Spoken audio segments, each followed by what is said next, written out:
বারাসাতের মাটিতে পা রেখেই অমিত শাহজি প্রথমেই কর সেবক অনিমা বসুর আশীর্বাদ নিয়ে শুরু করেন বারাসাত বিধানসভা কেন্দ্রের বিজেপি প্রার্থী শঙ্কর চ্যাটার্জি রোড শো। অনিমা বসু একজন কর সেবক। তিনি বাবরি মসজিদ যখন ভাঙা হয় তার সক্রিয় ভূমিকা ছিল। সেই ভূমিকাকে মান্যতা দিয়ে আজ বারাসাতে অমিত শাহ এসেই তার আশীর্বাদ নিয়ে শুরু করে শঙ্কর চ্যাটার্জি রোড শো।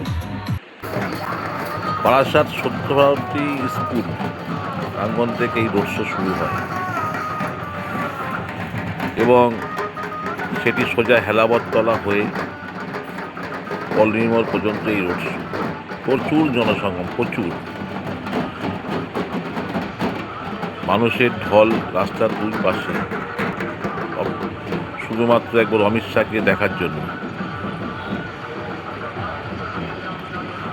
আমরাও যারা ক্যামেরা করছি তাদের ঠেলে ফেলে দেওয়ার দায়, এত ভিড়।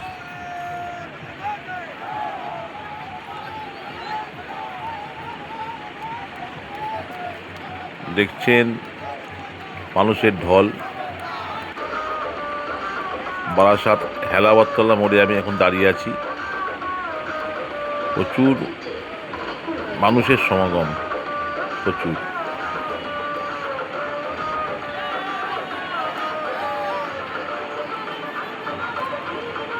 অমিত শাহ, পাশে বারাসাতের বিজেপি প্রার্থী শঙ্কর চ্যাটার্জি।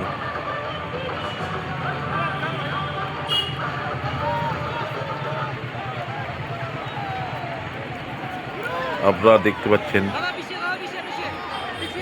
লক্ষ্যভেদ পত্রিকা লাইভ এবং এলবিবি নিউজের পক্ষ থেকে।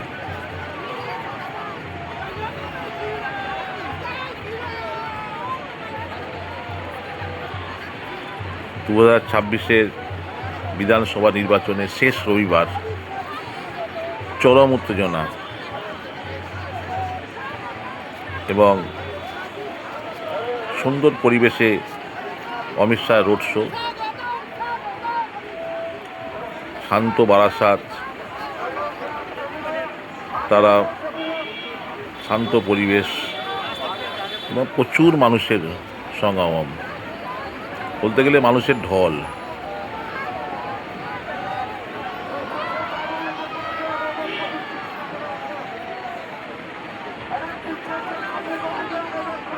বিজেপির পক্ষ থেকে শঙ্কর চ্যাটার্জির সমর্থনে বারাসাতে রোড শো অমিত শাহ। তিনি এসে পৌঁছেই প্রথমেই আশীর্বাদ নেন অনিমা বসুর কাছ থেকে।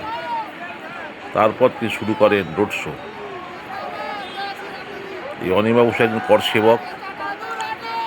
বাবরি মসজিদ ভাঙার সময় তিনি সক্রিয় ভূমিকা পালন করেন। তাই মান্যতা দিয়ে অমিত শাহ বারাসাতের মাটিতে পা রেখেই অনিমা বসুর আশীর্বাদ নেন। তারপরে শুরু করেন রোড শো। এই অনিমা বসুর সুপুত্র সঞ্জীব বসু একজন হৃদয়বান এবং সক্রিয়ভাবে তিনি তার মার কাজের ধারাবাহিকতা বজায় রেখে চলেছেন।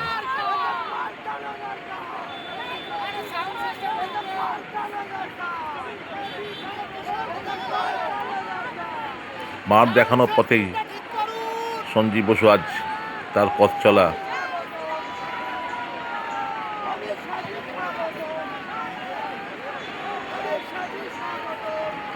অমিত শাহ রোড শো বারাসাতের রাজপথে।